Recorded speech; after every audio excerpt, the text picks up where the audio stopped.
Today we're taking a look at these MLB matches, which are happening on Monday, July 3, 2023, and giving you our team and total picks for today.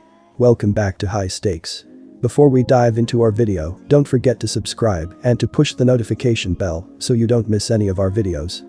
Also check out our Patreon if you want access to our premium picks. Our Patreon is a way for us to help you improve your chances of making more money. You will find the link to our Patreon in the description and comment section below. Kansas City Royals vs Minnesota Twins.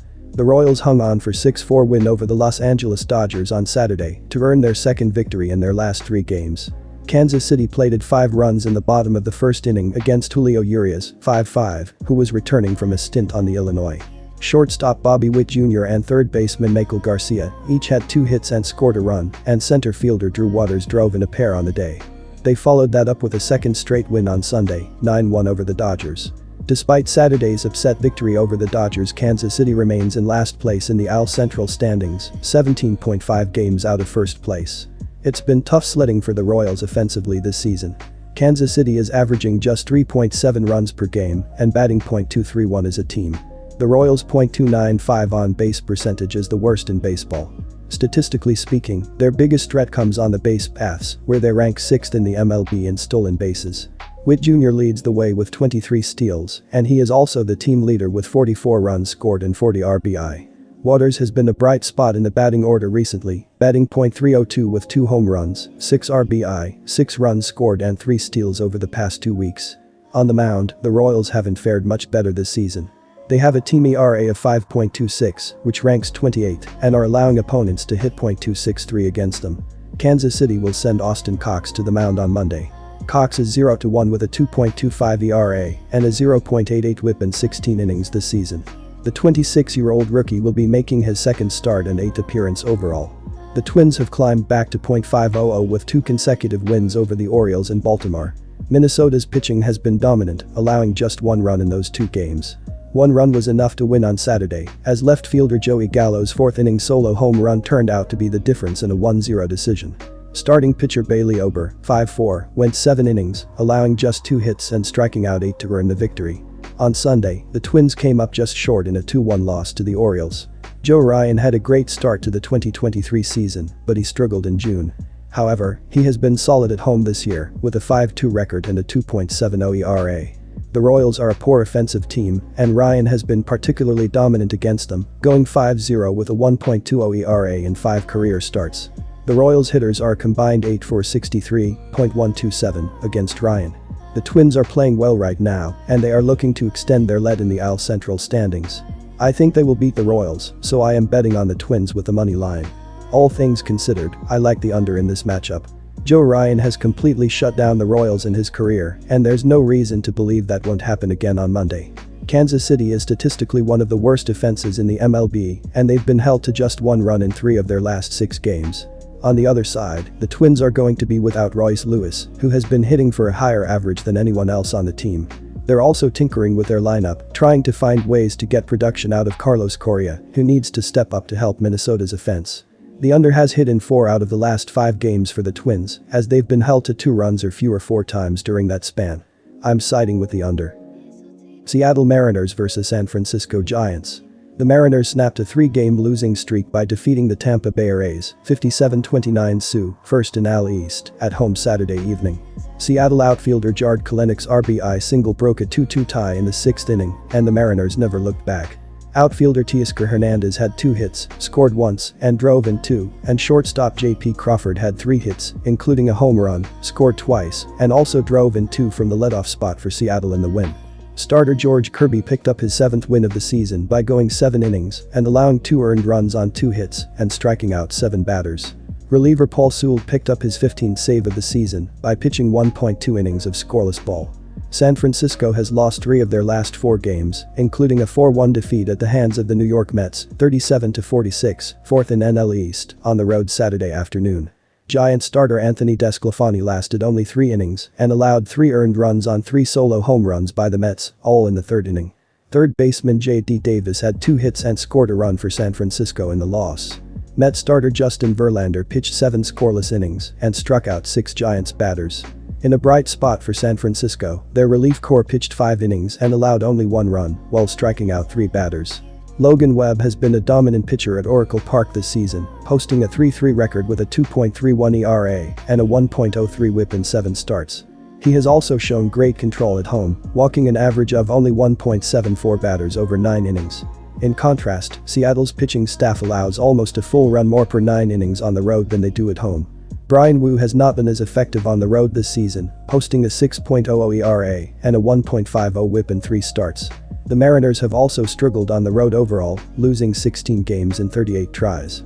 On the other hand, the Giants have been winning at home at a 54.8% clip. They have won their last 2 series at home, and they have won 5 of their last 7 games at Oracle Park. The Mariners, on the other hand, have lost their last 6 full series on the road, and they have lost 5 of their last 7 games against the spread overall. Based on these trends, I believe that the Giants are the more likely team to win on Monday. I would recommend betting on the Giants with the money line. Webb has been stingy at Oracle Park this season, allowing only 12 earned runs and striking out 46 batters over 46.2 innings. Seattle is ranked near the bottom of the league in batting average and slugging percentage in 2023, so they will have an uphill battle scoring in bunches quickly in San Francisco against Webb. The Giants' offense scores almost a full run less on average at home than they do on the road this season. Seattle's pitching staff is ranked in the top 10 in several key categories, including team ERA, 9th, 3.78. The Giants hit a lean .204 with a .301 slugging percentage over their past 10 games, and the Mariners have hit only .227 in the same time span. The Giants have pushed or gone under the run total in 6 straight games and have scored only 1 run in 3 of their last 4. Most signs point to a lower scoring affair when these 2 teams meet on Monday. Take the under. Los Angeles Angels vs San Diego Padres. Entering Sunday's action, the Angels were 44-41 and 2.0 games out of the wild card. They've been slumping recently as they're just 3-7 over their last 10, including a 4-game slide heading into Sunday's finale against the D-backs. The Angels rebounded with a 5-2 win thanks to home runs from Shohei Ohtani and Mike Trout on Sunday. As for the head-to-head record, the Halos have yet to play the Padres this year. San Diego has underperformed massively when factoring in everything. You don't trade the farm for Juan Soto and give massive contracts to Xander Bogaerts and Manny Machado to be 8.0 games out of the wild card halfway through the year. So, it's been a rough year for Friar Faithful. They're just 3-7 over their last 10 games. The Padres fell again on Sunday, 4-3 to the Reds, coughing up the lead in the 8th inning. Jamie Barria has been a strong pitcher for the Angels this season, with the exception of his last start against the White Sox. A deeper look into his game log reveals that his 2 worst outings of the year came against teams he faced for the second time. When facing a team for the first time, the right-hander has been nearly flawless.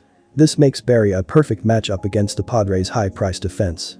While the Padres have a star-studded roster, they have underperformed relative to expectations this season. They're ranked 20th in runs scored, 361, and 23rd in team batting average, .233. I expect Barria to pitch a solid game and the Angels' offense to do enough to secure the win. I'm also taking the over in the series opener Monday night. It's the 4th of July week, and I'm expecting to see some fireworks in this one. Honestly, there's too much star power not to see an offensive onslaught here. Statistically, the Angels' offense hasn't been the reason for their recent struggles. Over the last 14 days, Los Angeles is 4th in WOBA, .350, and 3rd in ISO, .224. Essentially, the analytics guys say they've been reaching base in valuable ways and hitting for plenty of extra base hits. On the flip side, the Padres are 10th, .330, and 15th, .156, in those respective categories. While I think Barria will turn in a solid start, he may give up a few runs to this star-studded San Diego lineup. All things considered, we should see a moderately high-scoring game Monday night. Give me the over. Pittsburgh Pirates vs Los Angeles Dodgers. Pittsburgh enters this game having lost their previous 3-game series against the Brewers, with the team winning the first game of the series, then dropping the next 2. In their most recent 6-3 loss, Rich Hill got the start and the loss for the Pirates, throwing 5 innings and allowing 3 hits that resulted in 3 runs, while striking out 8. The Pirates then used 4 different arms in relief that allowed an additional 3 runs. On the offensive end, the Pirates totaled 7 hits and 3 runs in the game. Josh Palacios and Nick Gonzalez had the only multi-hit games with 2 hits each, while Gonzalez had the team's only home run. Overall, it was a tough loss for the Pirates as the pitching and hitting couldn't compensate for each other this game. Los Angeles enters this game having lost their previous series on the road against the Royals, with the team winning the first game, then dropping the next 2. In their most recent 9-1 loss, Tony Gonsolin got the start and the loss for the Dodgers, throwing 3.2 innings and allowing 6 hits that resulted in 4 runs. The Dodgers used 4 different arms in relief, which allowed an additional 5 runs in the 4th and 5th inning. On the offensive end, the Dodgers totaled 6 hits and 1 run in the game. David Peralta had the only multi-hit game, going 3-4, while Mookie Betts had the team's only extra base hit. Overall, it was a very forgettable game and series for the Dodgers. I am betting on the Pittsburgh Pirates run line, plus 1.5, in their upcoming game against the Los Angeles Dodgers.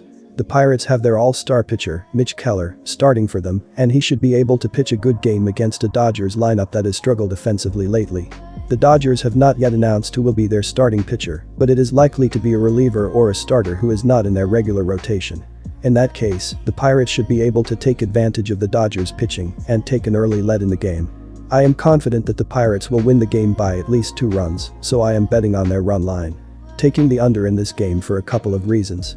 The Pirates have Mitch Keller on the mound, who has posted a 3.34 ERA and a 1.10 WHIP on the season, while the Dodgers have yet to decide who will start for them. Keller should do a good job of keeping the Dodgers' offense at bay, while the Pirates' offense will be decent against any pitching the Dodgers roll out. I don't see this game being very high scoring, with neither team scoring over 5 runs. Neither offense has performed particularly well as of late, and with the Pirates' ace on the hill, I like the under better in this situation. The line will likely be around 8.5 or 9, but considering buying points on even totals for this one, our total pick is under.